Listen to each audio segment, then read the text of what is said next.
The life cycle of emotion is not a problem to solve. It's how life organizes experience into identity. It's intelligent, it's efficient, and it's universal. Every human being is running the same cycle. The question is, can I see it clearly enough to participate in it consciously? There's a difference between a code in motion without you seeing it and a code in motion with your full awareness, but your relationship to it can change. And that shift in relationship is where something new becomes possible. Welcome to What's Your Code? A space where we pause the reaction, read the pattern, and trace the belief shaping your reality. Because what keeps repeating isn't random, it's code.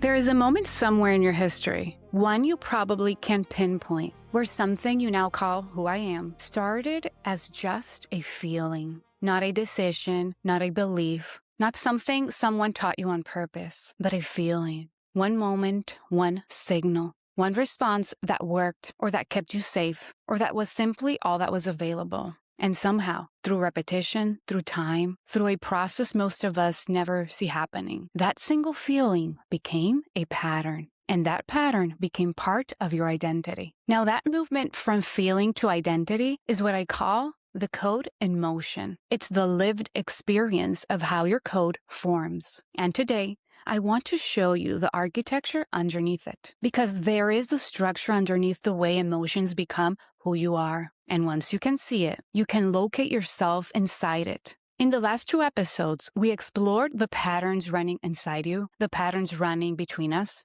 through systems, through the market, through the collective. Today, we want to go deeper. Yes, deeper into the life cycle of a single emotion.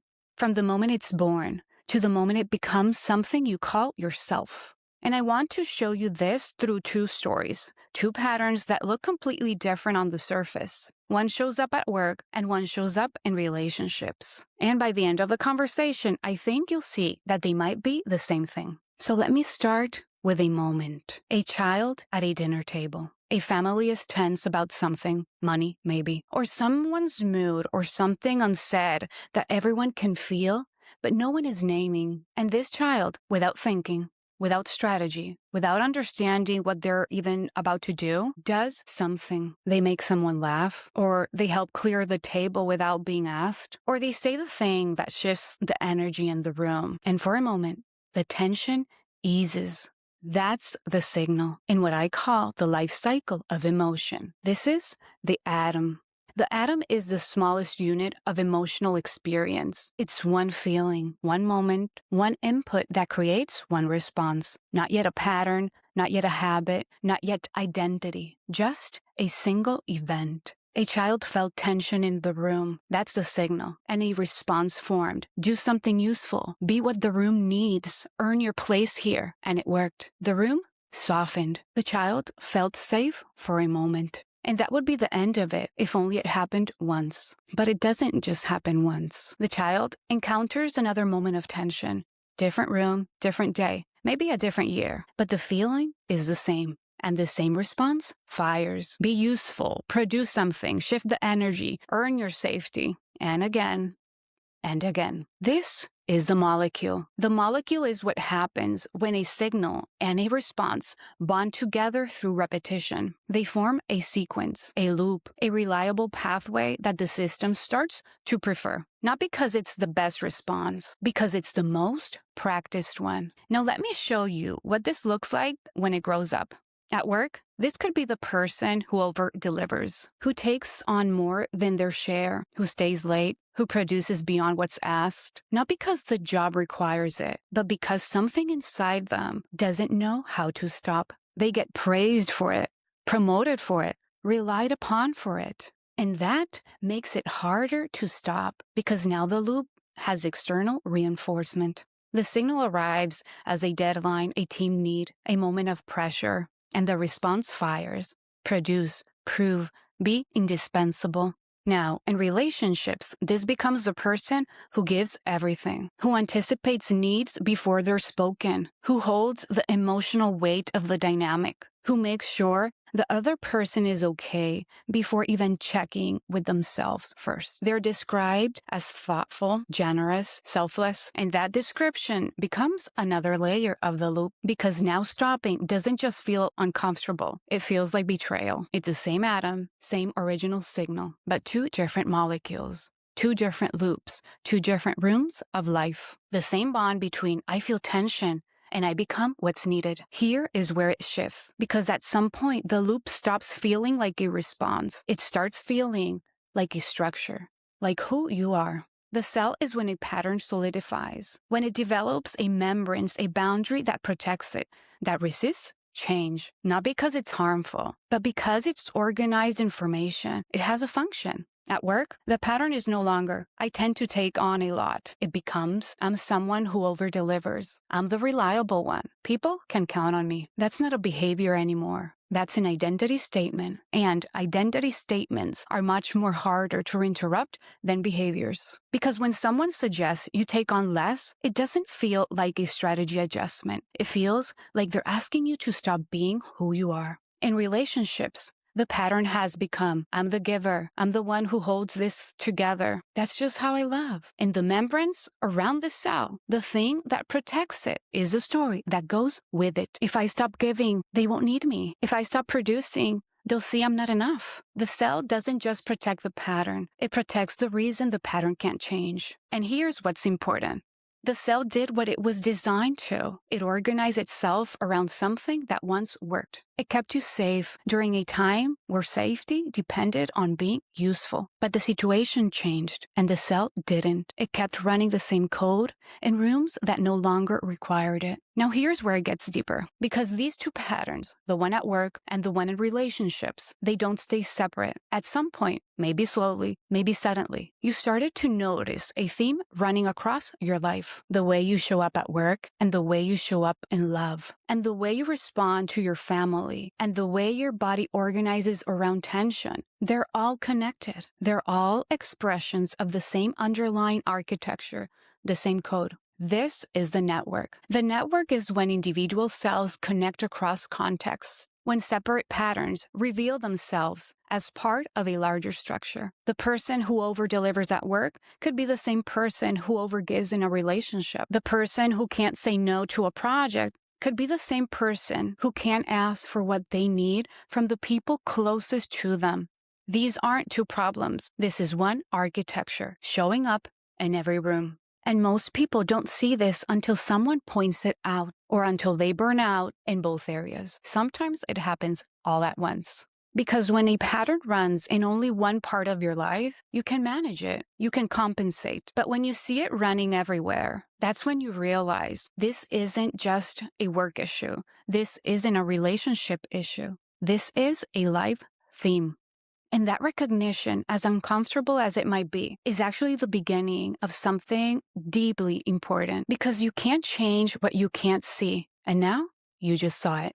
And then there's the full picture, the organism. The organism, it's what you're walking through the world as right now. Not a single pattern, not a single cell, not even a single network. It is all of it running together in real time. It's your operating system. Every atom ever formed, every molecule that repeated, every cell that solidified, every network that connected, all of it alive, all of it in motion, influencing how you make decisions, how you relate, how you respond to pressure, how your body organizes itself in a room full of people. And most of us, most of the time, are not aware of the organism. We're living inside it, responding from it, identifying as it, without ever seeing that it was built one atom at a time. And that's not a failure. It's the intelligence of the system. It built itself efficiently. It organized experience into structure. It made the familiar faster, so you could survive without having to reinvent every response from scratch. But at some point, the efficiency becomes the limitation. The thing that kept you safe becomes the thing that keeps you from something new. And you felt it, not as a thought, but as a kind of friction, a sense that something you can't quite name has been organizing the shape of your life, and maybe in a form that no longer fits. So here's what I want to offer you now. Not a diagnosis, not a prescription, not a judgment, a map. Because knowing where you are in the life cycle changes what's possible. If a pattern is still at the atom level, it's interruptible. It's new. It's forming. You can feel the signal and choose a different response. That's the easiest place to shift. If it's at the molecule level, it's recognizable. You can see the loop. You can name the sequence. This is the part where I always and fill in that blank. And naming it, even without changing it yet, creates a small but meaningful distance. If it's at the cell level, it's observable. It feels like who you are. But observation, true observation without judgment, is what loosens the membranes. Not force, not willpower, just steady, clear seeing.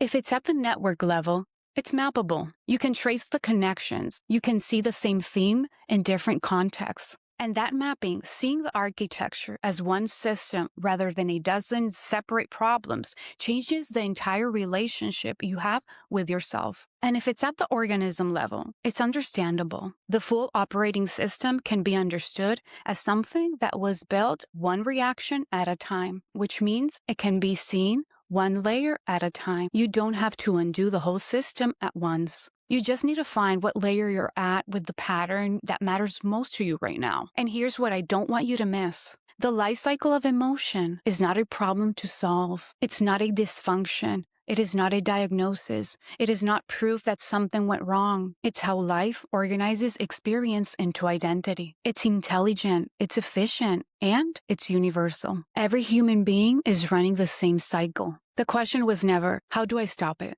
Because you can't stop it. It's how identity forms. The question is, can I see it clearly enough to participate in it consciously? Because there's a difference between a code in motion without you seeing it and a code in motion with your full awareness.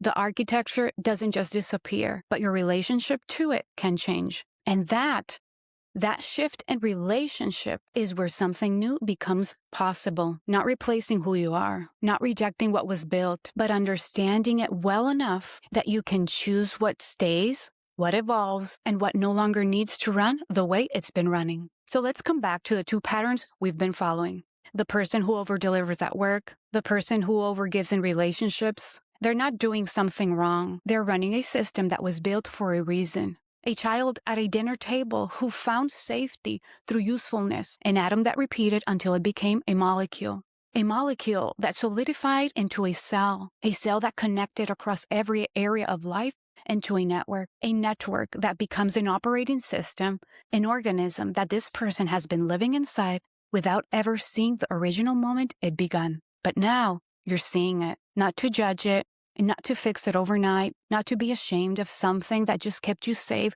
when safety was the priority, but to understand it with enough clarity that the next response can be a conscious choice. And that's what the map is for, not to tell you where to go, to show you where you are, so you can decide from that awareness what comes next. So here's what I want to leave you with. Somewhere inside you, there is a pattern that started as a single feeling, that one moment, that initial signal, that first response. And over time, through repetition and reinforcement and the intelligent efficiency of a system that was trying to keep you alive, it became part of you. It became the way you work, the way you love, the way you protect yourself, the way your body remembers what it remembers. And that architecture, that life cycle, is not evidence that something is wrong. It's evidence that you survived, that you adapted, that something inside you organized experience into a structure that could move through the world. But now you have a map, the atom, the molecule, the cell, the network, the organism. And with a map, you don't have to keep guessing where you are. You can look. So here's what I want you to carry with you after today. What patterns in your life right now feel like they're at the cell level, solidified, structured, almost impossible to change? Can you trace it back? Not all the way, but even just one layer? Can you find the molecule, the loop that repeated? And can you feel, even just for a moment, that it started as something much more smaller than what it's now? Because what was built one atom at a time can be seen one layer at a time. And what can be seen can be understood. And what can be understood can be met differently. Listen, you're not behind. You're not failing at self-awareness. You're just now seeing the code that was always in motion. And that's not the end of something. That is the beginning.